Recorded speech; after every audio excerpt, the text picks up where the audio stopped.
Vamos a empezar. Lo primero que se me ocurre es que vaya éxito, ¿no? Parece que sí. Vaya tirón que tiene este autor, que me parece que es su primer libro. Esto es tirón y lo demás son tonterías. Bueno, primero voy a hacer es presentarme. Soy Juancho Martínez, del programa Herrían en Radio Vitoria, y por eso estoy aquí un poco presentando, porque al fin y al cabo nuestro programa está dedicado a los pueblos alaveses y especialmente a los concejos. Y hoy vamos a hablar de un concejo. Algunos se despistan, pero sí, efectivamente, Armentia es un concejo. Es un concejo y mucho más.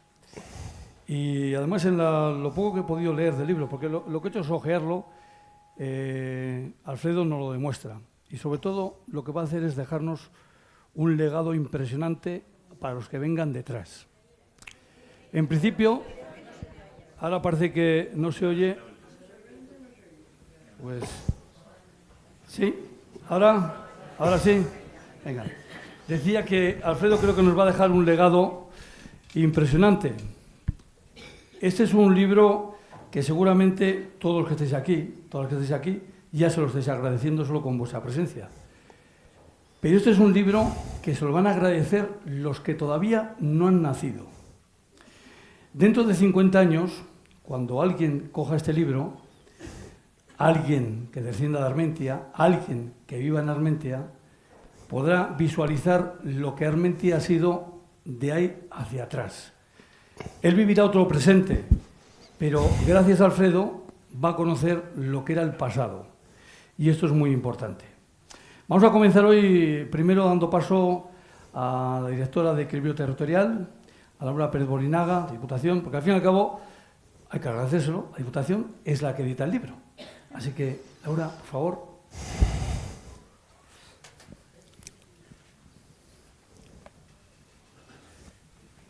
Bueno, arratsaldeon guztioi eta lehenik eta behin nire aldetik Alfredo, eskerrik asko gonbidapenagatik.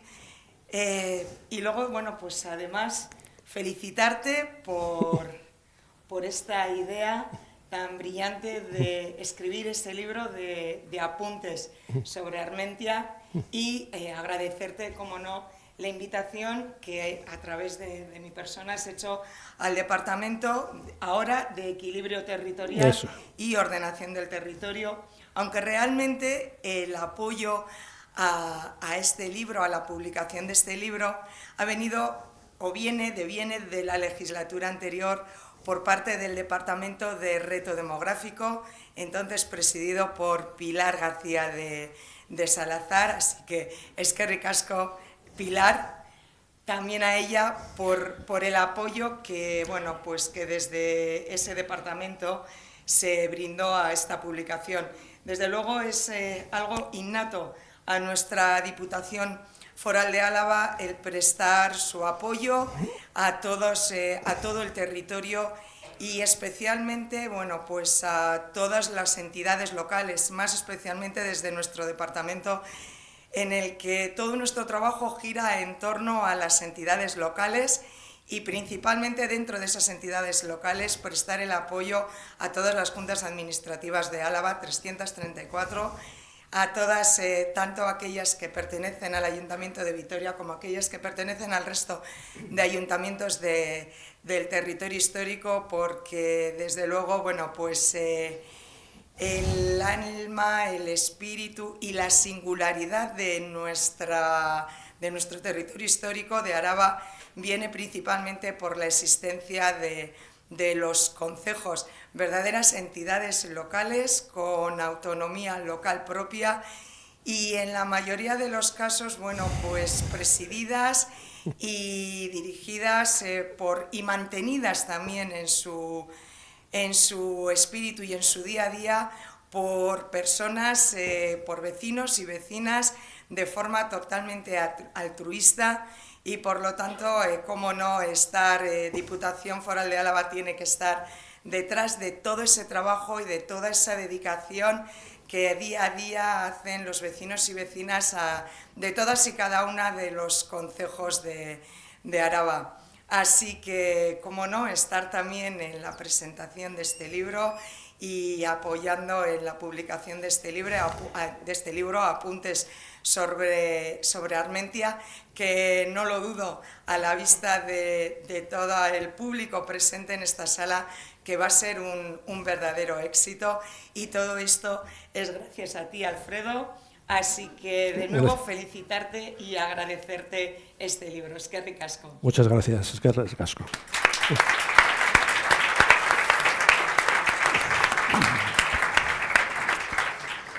Pues efectivamente, la que ha liado Alfredo, ¿verdad? Os voy a ir presentando, no sé el nombre, sé José. que usted es el párroco de Armentia. Bueno. José. Antón de Santa María, que ahora enseguida le voy a dar paso, porque nos va a hablar precisamente del autor. Antón y un servidor, pues tenemos también un pasado común. Es curioso porque nos tocaba estar él a un lado y a otro. Bueno, fuimos junteros los dos, él de un grupo y yo de otro. Pero recuerdo con mucho cariño pues algunas cosas que hacíamos fuera de las Juntas Generales. Todas confesables, no es como el libro que dice que es un libro de pecados sin pecadores. Padre, ¿eso cómo es? ¿Eso cómo se puede hacer? Eso creo que es complicado, ¿eh? Los pecados se hacen solos. Sí, pues era eso. Bueno, simplemente, Alfredo, lo que quieres omitir algún nombre, porque alguna cosilla que se hacían en los pueblos. Yo ayer le comentaba una que, en fin, no la voy a contar porque me he dado cuenta que no han pasado todavía 50 años y entonces a lo mejor todavía no ha prescrito. Pero bueno, evidentemente Alfredo, que es el gran protagonista hoy, y también tenemos con nosotros a Miriam Fernández de Landa, que es la concejala de ese cordón que tiene Vitoria, que son sus 63 pueblos, 63 pueblos que tiene alrededor, claro, porque Vitoria, sí, Vitoria, no le vamos a quitar nada a Vitoria, es la capital de todos los alaveses, estamos muy orgullosos de que sea nuestra capital. Bueno, perdón, Armentia, un día al año es la capital. ¿Porque dónde se celebra San Prudencio? En Armentia. Ahí es donde se rinde honor a nuestro patrón. Bueno, pues decía que Vitoria tiene esos 63 pueblos alrededor. Cuando se habla del cinturón verde de Vitoria, está muy bien, pero el cinturón verde de Vitoria, de verdad, son los 63 pueblos. Algunos, a duras penas, van manteniendo su personalidad, pero es importante eso, mantener la personalidad de esos pueblos, aunque tengan 20 habitantes, aunque se queden con 15, pero mantener ese nombre. Para mantener hay que también entender que el crecimiento de Vitoria, pues bueno, Vitoria, Alfredo, ¿realmente Vitoria se ha metido en Armentia o Armentia se ha metido en Vitoria? Porque esa es una de las preguntas que te va a caer. Ambos dos. Ambos dos. Claro, porque incluso una concha, antes de estar las vías del tren, pertenecía a Armentia. No sé, tendría que hablar con Miren, porque igual el IBI de la concha tiene que pasar para arriba. Pero en Armentia se da también lo que está ocurriendo también en otros concejos del entorno de Vitoria, ¿no? Que vienen gentes a vivir, pero no entran en el padrón concejil. Y esto es muy importante para que el pueblo se mantenga. El otro día veníamos de la feria de Urkabustaiz, mi chica y yo, y paramos aquí en Vitoria a comer con la hija y tal, y al volver para La Guardia, porque yo soy de La Guardia, le dije, no vamos a salir por el sitio habitual, te voy a cruzar por Arechavaleta. ¿Y a qué venimos por Arechavaleta? Digo, pues para que veas cómo está creciendo Arechavaleta. Y le dije, pero mira, todas estas casas, todos estos cuando vienen estas casas nuevas, no entran en el padrón concejil. Claro, porque si entraran, un solo portal marca el devenir de ese concejo. Y como os he dicho al principio, mi programa en Radio Vitoria Se Rían y desde los concejos alaveses, pues como comprenderéis, yo soy defensor de los concejos a ultranza. Mi madre era de un concejo, del de Páganos, y estoy muy orgulloso de eso, de ser de un concejo. Y Alfredo nos lo ha demostrado que está mucho más orgulloso que yo de ser de un concejo. Pero ahora, esto de hablar sin papel a mí me hace que me enrolle. Voy a dar paso a Antón porque nos va a hablar del autor. Antón. de la trampa que me tendió el autor. Creo que ha sido a todos. Buenas tardes. Efectivamente, Juancho y yo coincidimos, hemos estado 12 años juntos, tuvimos comidas en La Guardia, perfectamente Sí, sí. organizadas por Juancho, y hemos guardado muy buena relación, y eso es bueno, porque somos de partidos distintos, pero trabajábamos por el bien de Álava. De hecho, fuimos ponentes en la norma foral de concejo. Sí. Así que desde el año 2005 trabajamos ya por ahí. Bien, buenas tardes a todos, muchas gracias por su asistencia, en mi nombre y en el de Alfredo, porque esto nos ha desbordado completamente.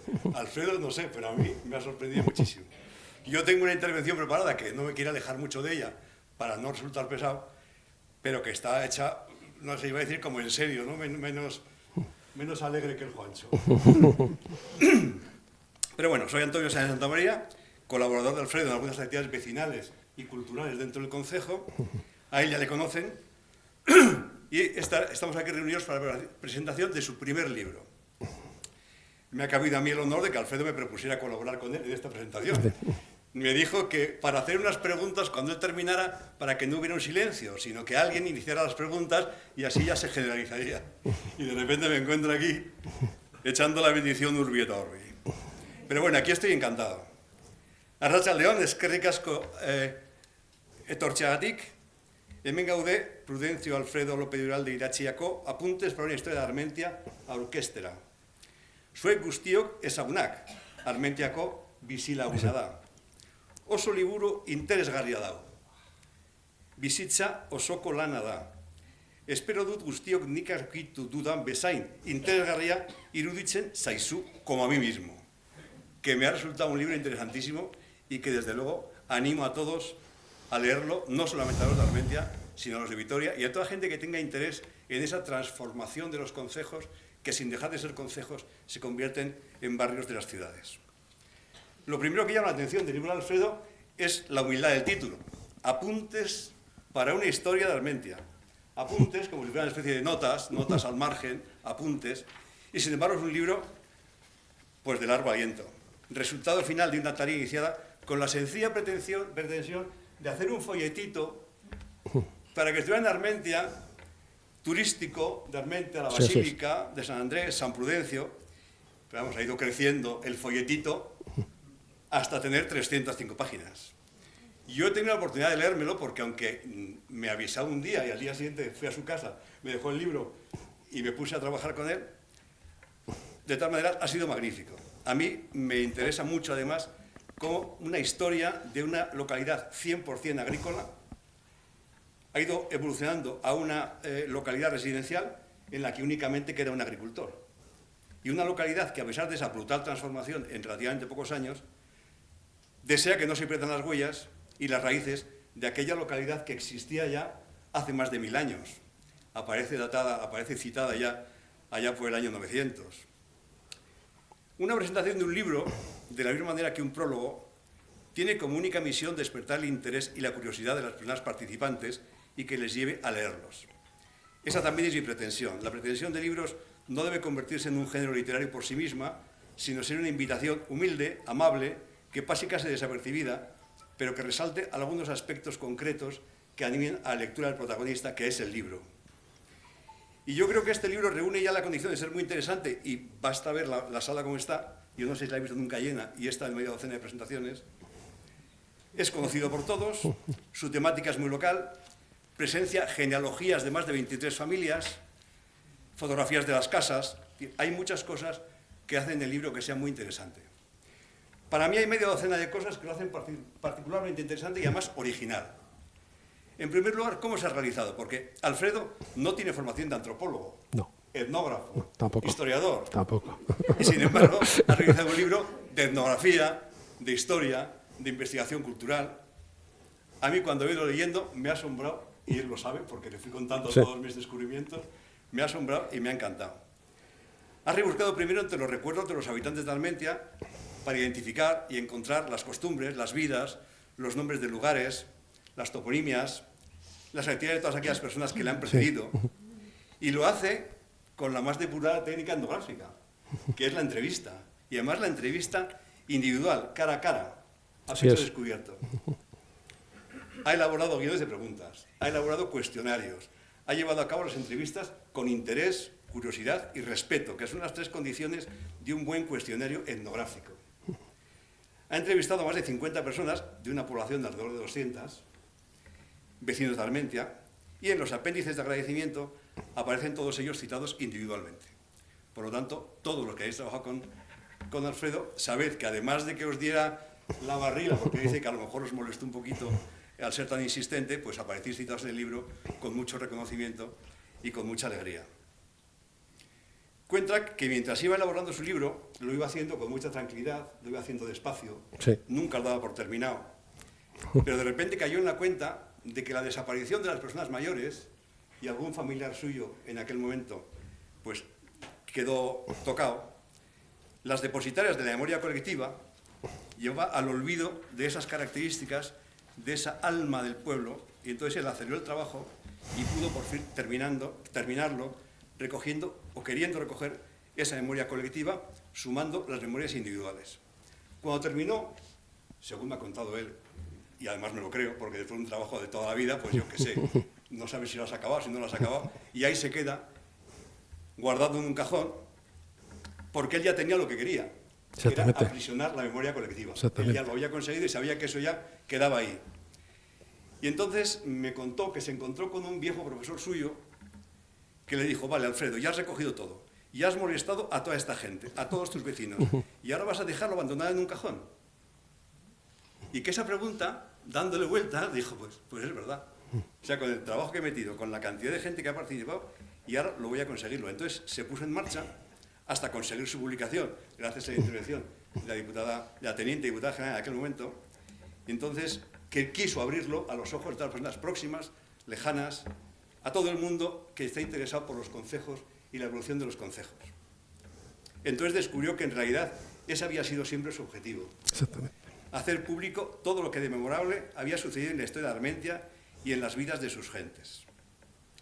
En segundo lugar, Alfredo tampoco tiene familiaridad con los métodos de los historiadores profesionales.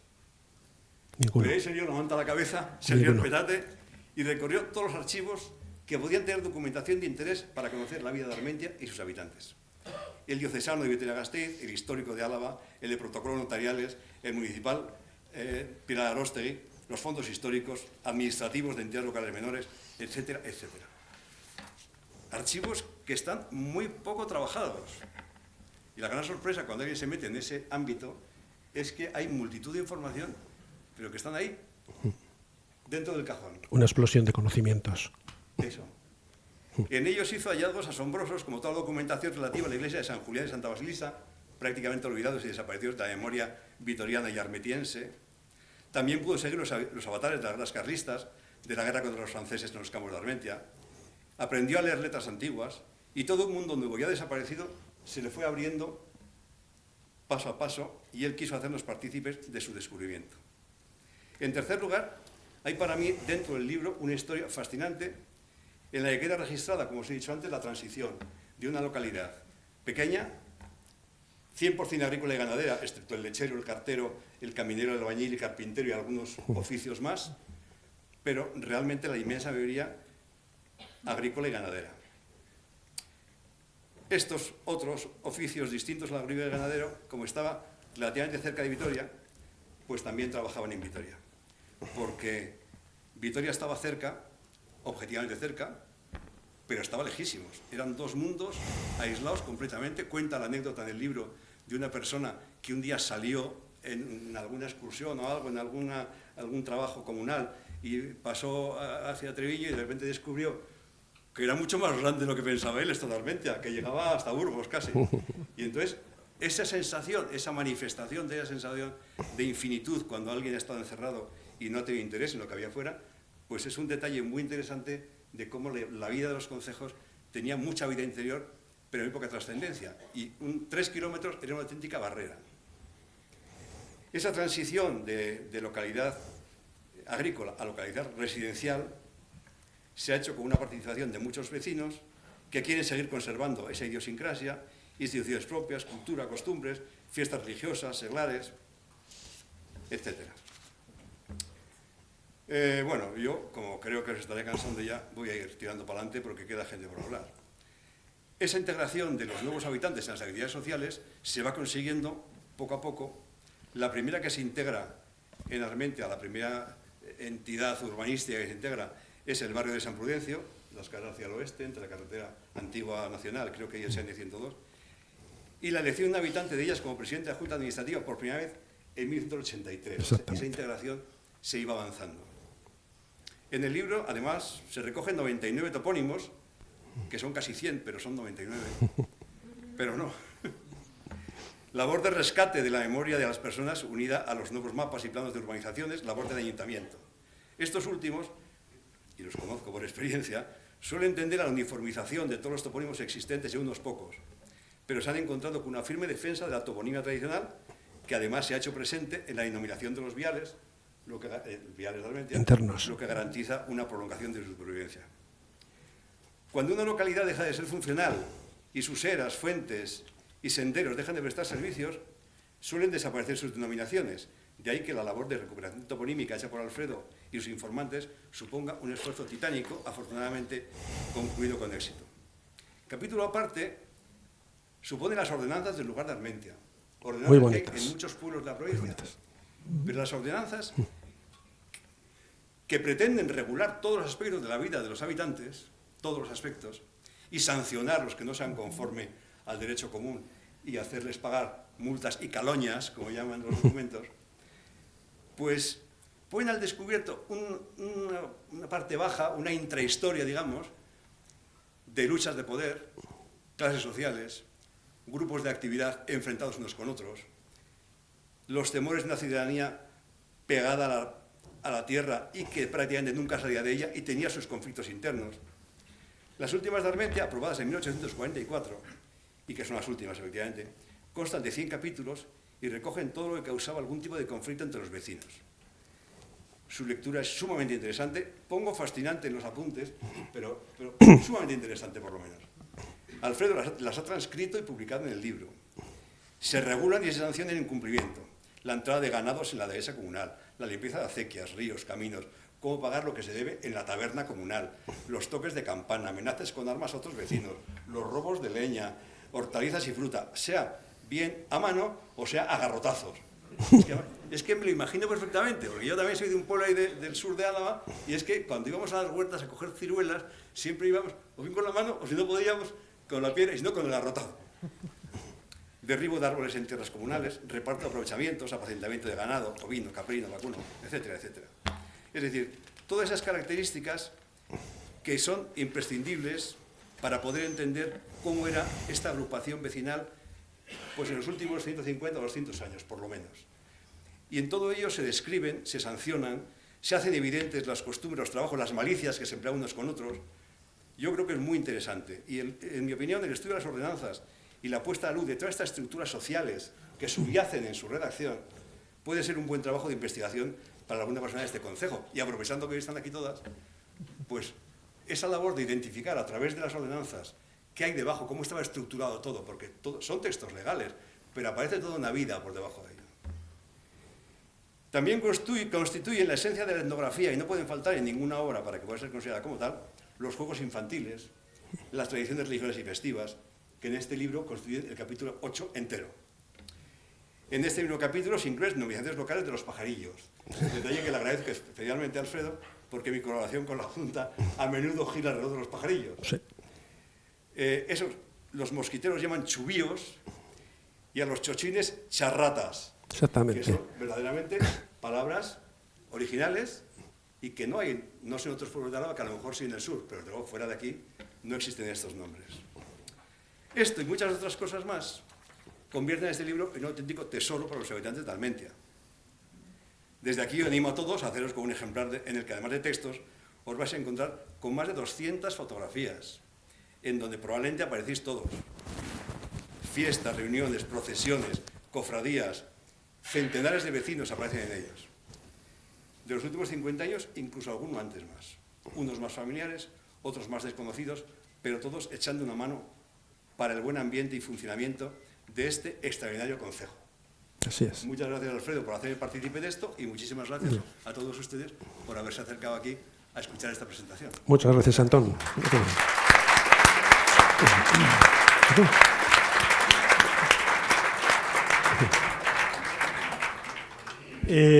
A mí, personalmente, no me ha sorprendido el trabajo de Antón, porque yo lo tengo siempre como una persona muy culta y aquí lo ha vuelto a demostrar. Y entre esas aventuras que mantuvimos juntos en las Juntas Generales de Álava, recuerdo que fuimos a Asturias a ver cómo trabajaba en el asunto del lobo. Ahora podíamos ir por aquí con los ganaderos de aquí a explicárselo, pero bueno, vamos a dejarlo para otro día. Es interesante lo que ha comentado Antón, porque nos ha ido dando pinceladas del libro, pero no lo ha dejado muchos huecos precisamente para entrar en él. Porque un libro, sobre todo el que lo escribe, lo hace para que la gente lo lea. Así que yo, como ha dicho Antón, os invito a leerlo. Os invito a leerlo y encontrar en cada página una sorpresa. Y encontrar en cada página el hilo conductor de la siguiente. Y encontrar en cada página, al fin y al cabo, la historia de Armentia y, sobre todo, de las gentes de Armentia. Miren, tú de concejos, esos 63 que decías, esos 63 pueblos, ya conoces algo, ¿verdad? Porque Miren, antes de ser concejala, fue presidenta de la Asociación precisamente de Concejos de Vitoria. Y eso que hemos estado hablando del desarrollo de los concejos y de mantener el padrón concejil ha sido un tema que vosotros habéis defendido a capa y espada, y bueno, ya les prueba está en que es lo lógico, es sencillamente lo sensato. Algo que si ahora se realizaran las ordenanzas de estos concejos, se escribiría, porque era algo sensato, como decía Antonio. Miren, no sé si quieres comentar algo, si quieres que entremos ya también en... Bueno, ¿tú quieres entrar en el tema de preguntas? Yo creo que toda esta gente ha venido a escuchar a Alfredo, que aquí es el verdadero protagonista. Yo, desde luego, agradecer que me haya invitado a estar aquí. Y bueno, para mí es una sorpresa y un honor, pero también una responsabilidad, el hablar aquí delante de toda esta gente. Yo siempre digo que un concejo es más que una administración pública. Un concejo es una forma de vida, una manera de entender la vida y, sobre todo, de entender lo común como propio y lo propio como común. Entender, bueno, pues cómo se vive en comunidad, cómo se trabaja en comunidad, donde todo es compartido, ¿no? Bueno, pues evidentemente las cosas han cambiado de cómo eran los concejos hace 50, 60 años a cómo son ahora. Concejos de Vitoria que están dentro ya de la propia ciudad o rodeados por la ciudad, pero que mantienen, esto es como los galos, ¿no? Aquí ellos galos de Asterix y Obelix, que mantienen esa esencia, ¿no? Y que procuran mantener lo que es el propio concejo. El último que desapareció, Arriaga. Y tenemos concejos, fíjate, en el municipio de Vitoria, desde 500 habitantes hasta 3. 500 Betoño, 500 y pico, 3, ahora 2, Esquivel. Dentro de ese rango tenemos todo un rango de población y demás, ¿no? Y bueno, resaltar sobre todo que Vitoria sí tiene mucha historia, es una ciudad importante, pero antes estaban los concejos y los concejos tienen una historia y tienen historias importantísimas. Tenemos concejos, Armentia, hoy sus vecinos y protagonistas, pero concejos como Arriaga, concejos como Arcaya con su estatio, todo ese yacimiento romano que tiene, concejos con palacios como Aberasturi o como Jungitu, la muy noble Junta de Caballeros Hijosdalgos de Lorriaga, en el Lorriaga, donde está su archivo histórico en la iglesia de San Pedro de Lorriaga, que se digitalizó hace unos años y donde llegaron a pleitear, llegaron a ir a Madrid y a pleitear contra el ayuntamiento había un pleito del carro de Chilla o algo así, ¿no? En que entraba a Vitoria y con las ruedas del carro metía ruido y los vecinos protestaron y hubo ahí un pleito importante, ¿no? Entonces, la ciudad es importante, pero la ciudad la sostiene los concejos y todo lo que rodea esa ciudad, porque, de alguna manera es el inicio, ¿no? Y esa forma de gobierno que es la forma de gobierno de democracia participativa más antigua y más fundamental que hay, que es que los vecinos y vecinas en asamblea abierta deciden sobre lo suyo, deciden sobre lo común Y yo creo que eso es muy importante, el seguir manteniéndolo. Pero bueno, como digo, hemos venido a escuchar a Alfredo, seguramente Pues eso vamos a hacer. nos va a contar cosas más Porque interesantes. creo que el padre había venido precisamente a preguntarle cosas a Alfredo. O sea que a preguntarle. Ya apuntando en lo que comentaba ahora mismo Miren, hace poquitos días precisamente un concejo, Margarita, ha levantado la voz porque se han visto literalmente rodeados. Y bueno, pues habrá que buscar alguna solución también para estos vecinos de Margarita. Ahora, dice. Muy bien, estamos. en ello. Margarita, que está el molino de Legardaguchi. Donde efectivamente Anda, hay una de la canción, ¿verdad? Y ahora, Alfredo, ahora tú eres aquí el amo. Pues vamos a por ello. Tú has preparado aquí, no sé lo que has preparado, pero tú mismo. No voy a hacer uso de ello. ¿No vas a hacer uso de ello? No. Pues entonces, como quieras, empezamos ya a preguntarte, como queráis. Igual primero el saludo a mis... Bueno, por supuesto que sí. Igual saludo muchas gracias por venir, autoridades, vecinos, interesados en este asunto, gracias a todos. Bienvenidos. Y aprovechando que hay quórum, igual hacemos un pequeño concejo. El orden del día lo tenemos, la presentación del libro. Y hacemos también ruegos y preguntas y lo completamos. Entonces, simplemente, antes de que me ataquen, os voy a contar unas cositas. Simplemente, agradecer a todos vosotros. Este libro es vuestro, porque vosotros me habéis contado muchos de los pasajes que hay. Vosotros y algunas personas que ya no existen, pero a las cuales hemos conocido todos hasta hace muy pocos años. Dar las gracias al profesor Cándido Santamaría, que es el que me pinchó. Dar gracias a mi jefe de Ermitaraba, John Ortiz de Zárate, que es otro que también me ha movido el tema. Y luego la suerte de encontrarme con la vecina Pilar, que es la que ha gestionado todo y ha movido todo para que este libro hoy esté impreso. Y luego, simplemente un pequeño detalle. ¿Somos el pueblo más antiguo del mundo mundial? Pues como los demás, no hay nada escrito sobre prácticamente ninguno. Pero sí que nosotros tenemos, hay muchos escritores que sobre Armentia lanzan una realidad, ficción, leyenda, pero muy bonita. Creo que muy bonita. Nos remontamos al diluvio universal, a un nieto de Noé, a Tubal, que con su tribu va fundando en Asia Menor, sigue Europa, entra por Pirineos. Y Armentia debía estar muy bien situada, protegida por los montes de Vitoria. Y dice, aquí me quedo. A su hijo le dice, tú Ibero, tú sigue por Iberia, pero yo me quedo aquí. Entonces yo fundo Armentia, en recuerdo de Armenia, y veo el monte ese tan alto con una boina blanca. Ese, como el Gorbei de allí, ese va a ser Gorbella, y así sucesivamente.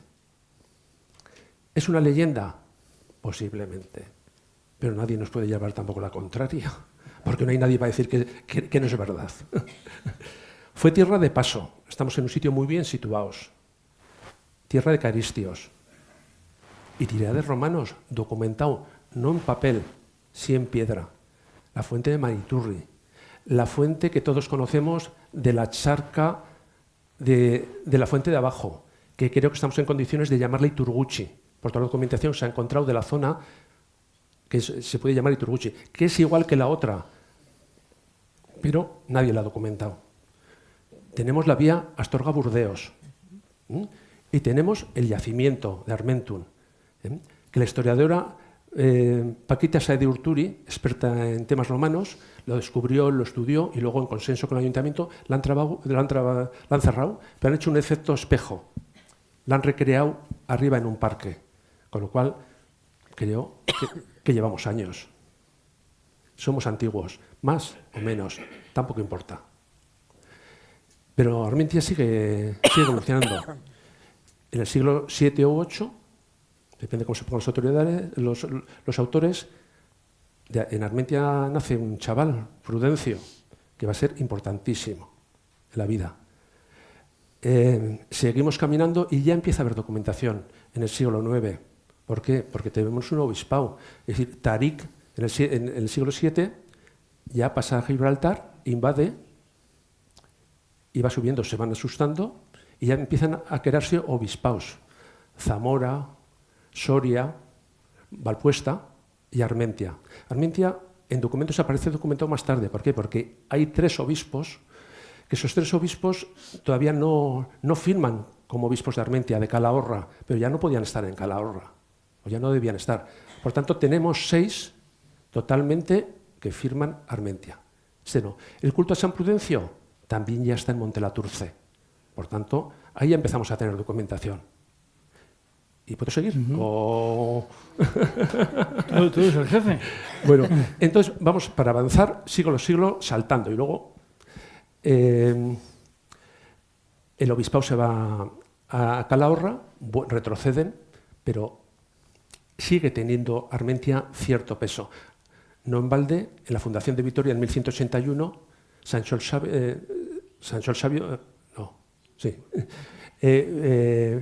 firma la formación de Vitoria, pero es que también lo forma Rodrigo de Cascante y lo firma como obispo de Armentia, no como obispo de Calahorra. Ese es el que decide que la iglesia aquella prerrománica o visigoda hay que sustituirla por una de más empaque, que es la que parte conocemos hoy, por lo menos totalmente es el ábside de la época. Pero Armentia a partir de entonces de capa caída. Los de Calahorra no le perdonan nada a Armentia, le hacen la vida imposible. Viene la voluntaria entrega. Armentia pasa a Vitoria, pierde ya toda la autonomía que podía tener con la cofradía Arriaga. Pasa ya a depender de la corona de Castilla con Alfonso XI. Pero seguimos y hay otro batacazo. Claro. El padre de uno importante que luego os contaré en Armentia le gustaba más que darle títulos a la ciudad porque se iba agrandando y le van dando muchas prebendas y se estaba convirtiendo en una ciudad. Armentia iba decreciendo. ¿Qué sucede? Pues que le dicen a los reyes católicos que la colegiata, el título tiene que pasar a Vitoria. Bien, los reyes católicos a Roma y Roma, Alejandro I, un Borgia, en 1496 emite una bula que el título de Armentia pasa a Vitoria. Pero no es lo más importante casi, es que pasan también los dineros y las propiedades. La colegiata en picado. De hecho, hay una foto donde se ve yedras todavía pegadas en un muro interior, con lo cual se estaba hundiendo.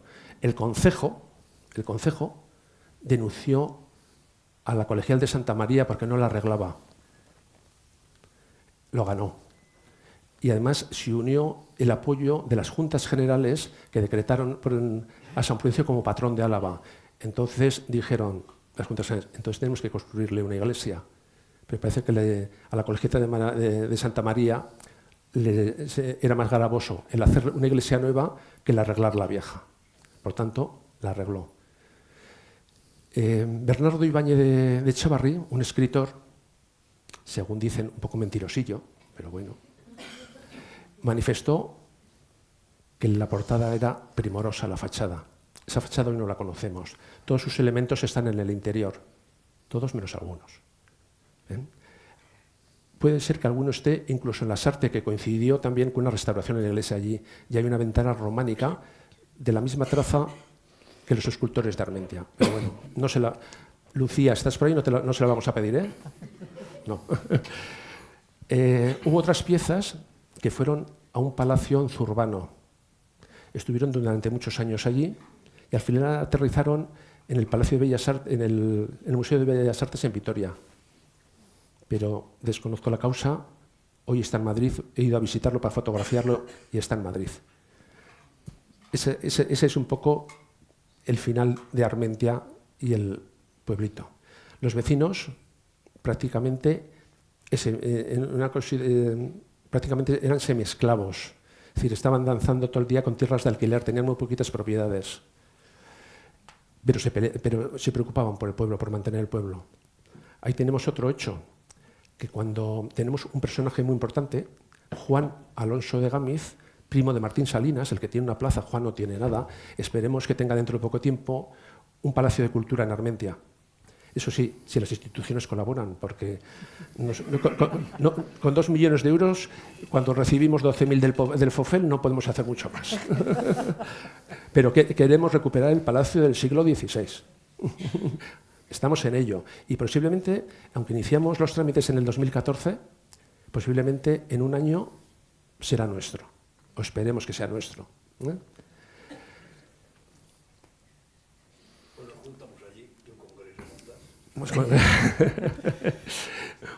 Bueno, pues, igual os cuento unas pequeñas anécdotas. Bueno, no, contarme, ven a preguntarme. Bueno, empezamos a preguntar, como quieras. Mira, a mí hay una... Atacar.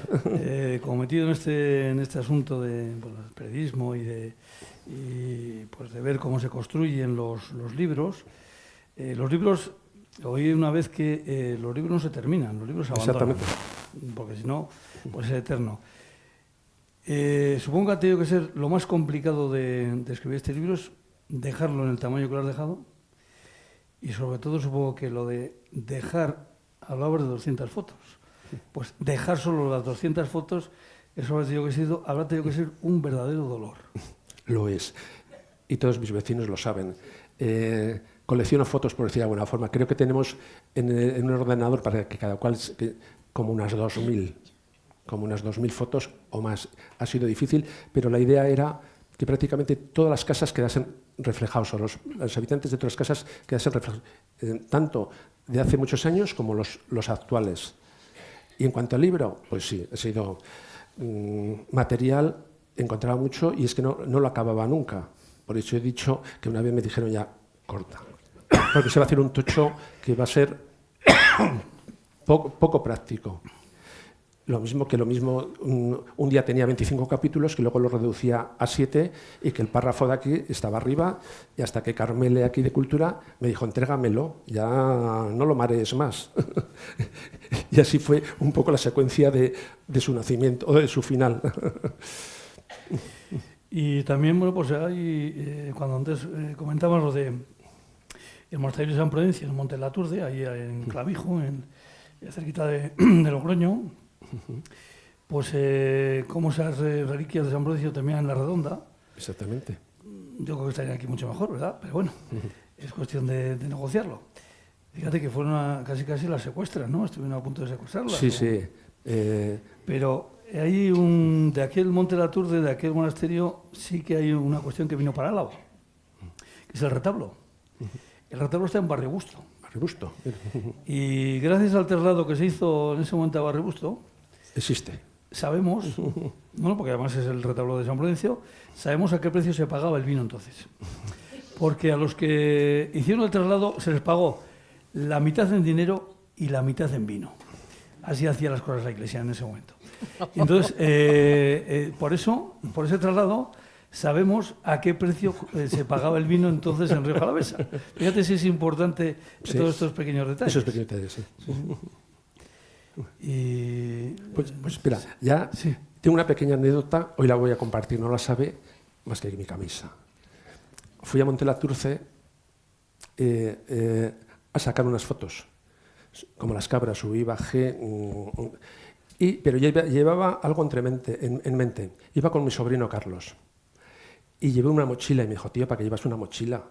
Llévate una botellita de agua si necesitas. Y yo no le dije el por qué llevaba la mochila.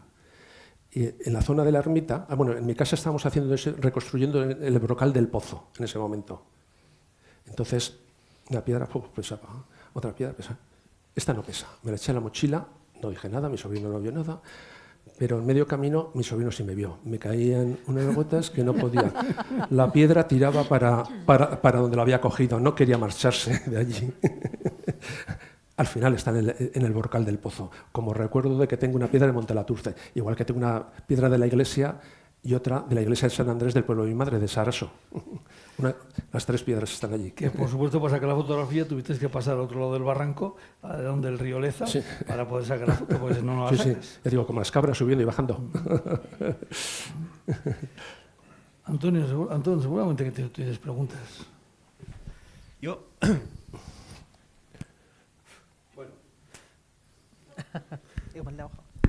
Ahora. Más que una pregunta, yo quería, porque me ha gustado mucho en el capítulo ese 8, tú has sido niño en Armentia, has jugado en Armentia. Me gustaría que contaras un poco cómo era un día de escuela, luego de juegos, de entretenimientos, en la Armentia de los años 50, en la que tú naciste y creciste un poco. ¿Cómo era esa vida en un pueblo tan cerca de Vitoria y al mismo tiempo tan lejos de Vitoria? Pues como yo creo que como la de todos los niños, despreocupado, salvo en mi caso, era hijo único sin ser hijo único. Lo que pasa es que entre los dos hermanos hemos sido dos hermanos hijos únicos porque nos llevamos muchos años de diferencia. En cuanto tocaba el toque de campana a las 7, al toque de oración, había que salir corriendo para casa. Ese era el único requerimiento. Lo demás, yo comencé en la escuela que llamamos en la escuela de arriba, próxima al monumento a San Prudencio. Y bueno, el jugar era el 1-2-3 Carabá. Se hacía bueno a la zapatilla por detrás, al corro, el inque. Eso ya cuando bajamos abajo, que era un poco más mayorcitos, porque ya era menos peligroso el tener la chafi, la lesna que le quitábamos a nuestro padre, que es con la que hacía los agujeros al tema de los bueyes. Bueno, y un detalle que igual está Conchi por aquí, Conchi López, salíamos de la escuela y íbamos por el barrio arriba, si veíamos las sábanas de María Jesús, Fernández Trocóniz, extendidas encima de la hierba, hacerla marcar el lobo, que consistía en pasar por ellas corriendo. Con lo cual se las dejábamos para lavar otra vez. Y luego el tema de los pajarillos, que yo he sido siempre muy amante de pájaros, mariposas, cabezones, bueno, como todos los críos yo creo de la época, porque ¿qué sucede? Estábamos los de 6 y los de 16 juntos, esos que nos enseñaban picardías, que en otoño cortaban de la cedera unos palitos que le llamamos aján y a fumarlos. La boca te picaba, te quemaba. Pero es una cosa que había que hacerlo. Esa era un poco la historia. Y bueno, todos los juegos del mundo mundial. ¿Y eras monaguillo? No. ¿No fuiste monaguillo? No. ¿No? En mi época de monaguillo es que ya llegó un cura muy moderno, Armentia, don Nazario Medrano, y apartó todo.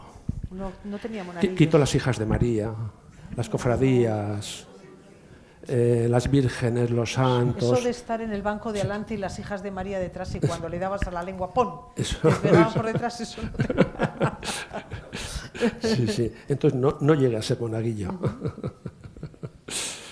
Está acá. Yo tenía un par de preguntas, si consigo que esto funcione. Y si no, pues lo cojo Antonio. Bueno, hoy... A ver, sí. Sí. Yo tengo una manía. Yo cuando leo, además de necesitar gafas, necesito un lapicero en la mano. No puedo leer sin un lapicero. Y entonces voy escribiendo, dibujando y pintando. Y me llama la atención porque dices en la presentación una cosa que me parece curiosa. Claro, sobre todo me llamó la atención al empezar a leer el libro. Lo tengo apuntado por aquí. Dices, he viajado por tiempos mejores y peores. ¿Por qué a veces tenemos la idea de que el tiempo pasado fue mejor? No sé si es una pregunta... Bueno, aquí en este momento, igual ahora en este momento te llevo lo contrario. El tiempo pasado fue peor. Habría momentos buenos. Como he dicho antes, los labradores vivían casi en semiesclavitud. Es decir, aparte de las rentas a los grandes propietarios, tenían muy poquitas fincas. Es que esas fincas, para conseguir el alquiler de las otras, tenían que avalar con las fincas. Tenían que hipotecar las fincas. Ahí el valor era la familia. ¿Por qué? Porque si un primo tenía una finca, ese primo la dejaba, la dejaba de aval. Entonces, entre eso, tenían los pagos a la Junta Administrativa, una especie de impuestos. Tenían obligatorio hasta los consumos, es decir, hasta el vino, que era alimento, estaba la tasca vecinal. Es decir, el concejo suministraba, pero claro, cobraba porque les tenía que traer el vino. Luego tenían que estar adscritos, no era obligatorio, pero tenían que estar a todas las cofradías, la del Rosario, la de San Isidro Labrador, de todos los sitios. Las muertes, pues tenían que con fincas incluso pagar sus entierros, porque tenían que decir tantísimas misas que se quedaban a dos velas los herederos. A eso me refería un poco, que fueron... sí. Y luego, en el siglo XX, pues el tema ya mejoró, porque prácticamente todas las fincas eran de propietarios labradores, con alguna pequeña excepción. Sí, esa es la tema. ¿Me vas a permitir que diga una cosa a favor de don Nazario? Que Sí. repasando el libro esta tarde me he dado cuenta, y ahora me acuerdo de todos los días, porque electrificó las campanas. Sí, señor. Es decir, ahora para tocar las campanas de la misa le das al botón, esperas un poco, le das otra vez y se apagan. No me imagino yo allí con la cuerda ahí. Pero pregúntale a Andrés lo divertido que era cuando nos tocaba por renque a las casas, por renque ir a tocar las campanas. Es decir, a tocar, creo que tocábamos solo la primera, porque el resto ya lo tocaban ya los monaguillos o el cura. Pero era divertidísimo por la escalera de caracol subir, y además tocamos hasta los que no debíamos, todas. Entonces aprovechamos. Sí, exactamente, el repique. ¡Hala! Dakar. Lo de tocar las campanas es todo un arte. Tenemos ahora, precisamente, en un concejo cercano de Vitoria, ya no es el municipio de Vitoria, es del Burgo. El Burgo de Gijona tienen ahí grandes campaneros, y en Amurrio, y es un arte, porque ahora estaba recordando cuando a nosotros en Páganos de chavales pues nos tocaba tocar las campanas. En fin, pues nos retiraron de este arte, porque teníamos que tocar a muerto y parecía el día de San Blas, el día del patrón. Entonces, bueno, pues decidieron que no era lo nuestro, lo de las campanas. Por eso digo que las campanas es un verdadero arte. Dando un poco en todas estas anécdotas, y en la cita que tenía precisamente Pilar García de Salazar en la entradilla del libro, lo de pecados sin pecadores, y cómo ha recordado que, en fin, cuando uno se metía en la huerta ajena o en la propia, exactamente, y se llevaba lo que no tenía que llevar, pues podía ser un pago en metálico, o se te pillaban un pago en las costillas. Sí, sí. Esto, claro, ahora llevado a los tiempos actuales, pues no se lo creería nadie. Pero, pues en mi caso han sido más en las costillas que pagos en metálicos, y en la mayoría de las ocasiones no me han pillado. También es cierto. Pero esto de madrugar para entrar pues cuando había fruta, pues era todo un arte también, ¿no? El vigilar. Pues ahora el dueño va a coger el tractor o el ganado, se va a ir para allí, entonces nosotros vamos hacia el otro lado. Supongo que será eso de algunas cosillas de esas de los pecados sin pecadores, ¿no? Pero yo creo que en nuestro caso era diferente, no era madrugar. ¿Podrás luchar? Yo creo que era al atardecer. Y sobre todo teníamos especial interés en la huerta del cura. Pues esa era común. Sí. Esa era común. Porque tenía grosellas, que eso era una fruta desconocida en el resto de las huertas. Por ejemplo, una cosa prohibida totalmente. Ahí sí que no sé por qué no nos atrevíamos nadie, y me lo confirmará Andrés, las nueces. Las nueces no las tocábamos hasta que se subastaban, y cuando ya se habían apaleado, las que quedaban sí, se iba a espigar la que había quedado. Pero eso es que había mucho del visillo, entonces no nos podíamos atrever a las nueces. Aparte que las nueces te dejaban las manos marcadas También. y te pillaban fácil. Eso también. O sea que son cosas Sí. que había que tener también en cuenta. Antes, cuando hablabas de pajarillos, ¿te gustaban los pajarillos que volaban o esos que había que coger con liga y cepillos? De todo. Es decir, con tirabeque, con carabina que me la regalaron con 7 años cuando hice la primera comunión. Claro, porque es que nosotros, los de Armentia, con 7 años ya obteníamos el uso de razón. Por lo tanto, a mí me regaló mi hermano, que os he dicho que es una carabina, y me puso 2 condiciones: que me la dejaba si siempre tiraba para arriba y de espalda a las casas. No sé por qué, pero lo llevé a rajatabla siempre. Un buen razonamiento. Sí.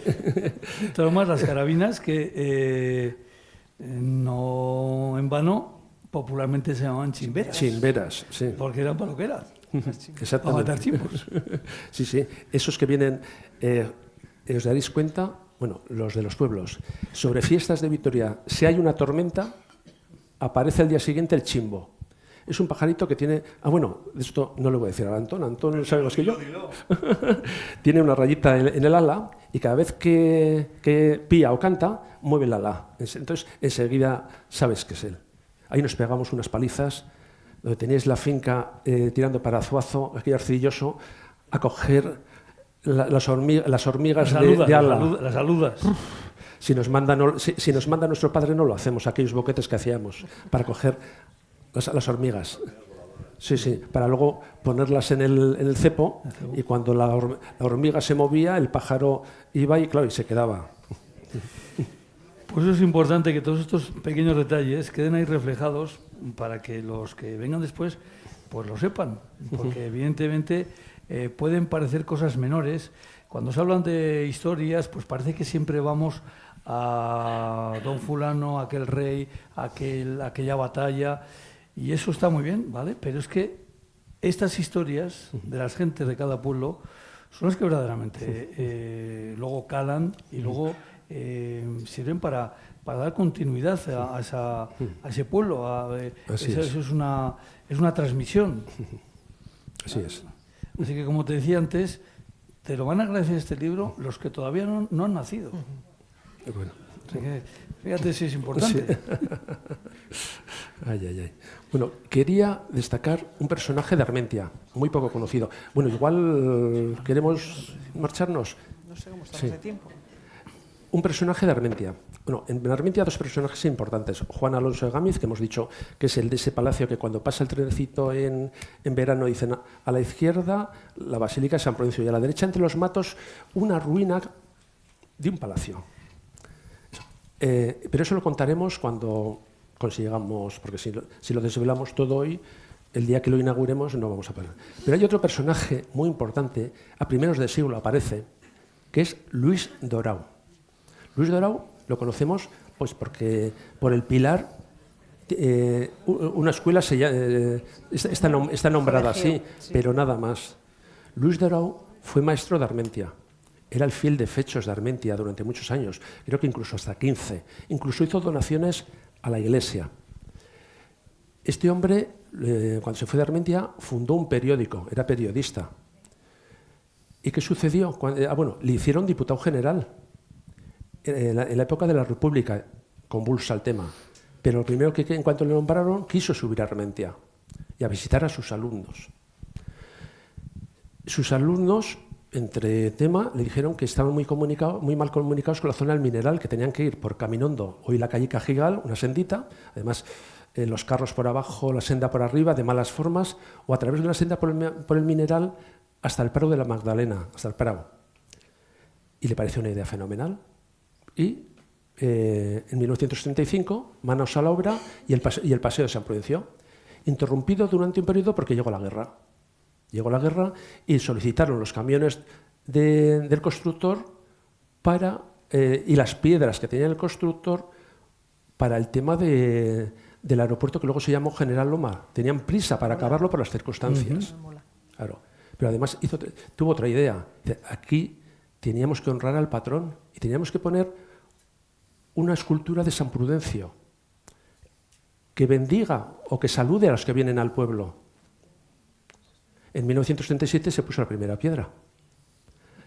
Se encargó a la empresa Oikolea y Marín Busto, un arquitecto valenciano. Su nieto está aquí, que es el presidente de la Cofradía de San Prudencio. En el 40 se inauguró. Pero hay una curiosidad ahí. El San Prudencio de 1940 no es el San Prudencio que hoy tenemos. Estuvo 3 meses. Cada uno que piense por qué lo cambiaron. Yo pienso que le apremiaron porque tenía que ser el día San Prudencio, no llegó a esculpirlo total, igual hicieron una réplica en escayola o en algún material bien pintadito y no se notó mucho, porque el periódico no dice que no era de piedra. Pero Armentia no cumplió con lo que prometió. En el concejo está estipulado que al buen maestro, en reconocimiento, le van a hacer un busto y lo van a colocar al lado de San Prudencio, en el paseo. Habrá que disculpar también a Armentia. Estamos en plena guerra civil y creo que no era el momento de homenajear al buen maestro. Era un republicano. Y os quería contar esa anécdota. No sé si desde el público pues queréis hacer alguna pregunta. Creo que podemos disponer por ahí también de un micrófono. No sé si queréis. Si es así, pues esto es muy sencillo. Levantamos la mano y bueno, pues preguntamos. Ahí viene el compañero, no sé si alguien tiene alguna pregunta que le quiere hacer a Alfredo. Por cierto, vaya nombre de Alfredo, ¿no? Porque claro, estamos hablando de Alfredo, pero su primer nombre es Prudencio. Es que estabas destinado a escribir el libro, estaba claro, o sea, no había vuelto a hoja. Pues no sé si tenéis por ahí alguna... Mira, parece que sí. A ver. Sin más, se oye. Alfredo. Sí, hola. Pues nada, he leído la primera hoja del libro y ya me he dado por aludido. Porque somos colindantes de pueblos. Por lo tanto, hay el número... el 5 dice pleitos con los pueblos colindantes. Sí, señor. Mi pregunta es, ¿con mi pueblo tuviste algún pleito? ¿Lo tienes? Sí. Me gustaría que lo digas aquí, a ver qué pleito era. Bueno, con quien estábamos todo el día en pelea, bueno, ellos con nosotros, hola, vamos a dejar claro, era con Berrosteguieta. Sí. Constante. Ah, menos mal. No, con Ali sí hubo un pleito. Un pleito... Lo ganaríamos nosotros, seguro. Pues ya lo siento llevarte a la contraria. Sí. Bueno, pues por eso, pues venga, a ver, di la causa. La cuestión es que en la zona de Mariturri, en la fuente, aprovechando ese agua de la fuente, en verano se echaban los linos y los cáñamos para que se ablandasen. Sí. Parece ser que los de Ali presentaron una denuncia porque el agua les llegaba en mal estado y dice que infestaban animales y a vecinos. Sí. Entonces, pleito. Armentia contrató un médico y dijo que no, que en verano el agua no llega hasta Ali, que se queda antes. Bueno. Pero por si acaso, podía haber una tormenta, el juez dictó que se hiciesen unas ollas donde se echasen a partir de ese momento los linos y que el río llegase su curso, con tormenta o sin tormenta. Sí, pero bueno, lo tengo escrito en algún sitio también, ¿eh? Pero vamos, yo no creo que Ali no era Ali era el que se quejaba de que el río bajaba muy turbio y contaminado. Sí. Éramos víctimas de los de arriba. El río baja de arriba abajo. Exactamente. Entonces, ¿cómo podemos pagar nosotros? Sí. El río que pasa por lo que antes llamamos Zarauna, que ahora es Zabalgana, se unía en San Isasi, los dos brazos, el que baja de Berrosteguieta y ya se une en el río que va, el único que va hacia... ¿Cómo se llama el río de mi pueblo? El tuyo Perrechín, el mío no. Ay, voy. El mío Eso no. es, exactamente. El mío, río de la Fuente de Iturguchi. Bueno, pues en otro tramo, río de Serna. Sí. Y en el conjunto, río de Armentia. Ya, pero ya sabes que en el nomenclátor municipal el río Perrechín no se denomina así, es el río de Ali. Sí. Río Ali. En Armentia siempre, Pero si se es llama decir, Perrechín. en la época de escuchar yo a mi padre, siempre el río Ali, es decir, el Perrechín, lo he visto posteriormente, No, pero bueno, es sí. escrito. Está escrito desde, pero bueno, hace 500 años, 400 y pico años, tengo un testimonio escrito, se denomina el río Perrechín. Bueno, todos los ríos tienen su nombre, ¿y por qué no el de Ali no puede tener el suyo, no? Eso es. No, pues el río Ali. Joder, qué listos. Nada, pues enhorabuena, me doy Gracias. por aludido en todo lo que has dicho, las ordenanzas, etcétera, que también todos los pueblos las tenemos, también nosotros tenemos una de 1659 y tal y cual, pero bueno, enhorabuena por tu trabajo y nada más. Gracias, Landa. ¿Hay alguien de Berroseguita que se haya dado por aludido? Ya se quiere marchar. Bueno, pues te voy a comentar, mira, ya que está hablando de Berroseguita, un vecino actual de Berroseguita, no sé si él es nacido en Berroseguita, Paulino Corcuera, era diputado Sí, foral de Agricultura, cuando en esa casa que dices que está siempre en desuso, que es la Casa del Santo, hay, siendo Paulino Corcuera, digo diputado de Agricultura, ahí se hizo la cata del concurso de vinos de fiesta de la vendimia de Rioja Alavesa. Fíjate si ha tenido usos dispares la casa, a pesar de que tiene pocos usos. Y fue también, ya digo, porque estaba entonces Paulino de... Sí, ¿te refieres a la Casa del Santo? Exactamente, sí. Que está a puntas, que está siempre en desuso o que no ha tenido un uso concreto. Bueno, pues, ahora ya tiene uso. ahora Tiene dos, parece ser. Eso está bien. Bueno, pues vosotros mandáis. Si queréis que ha llegado el momento de darle un rotundo aplauso, pues lo damos.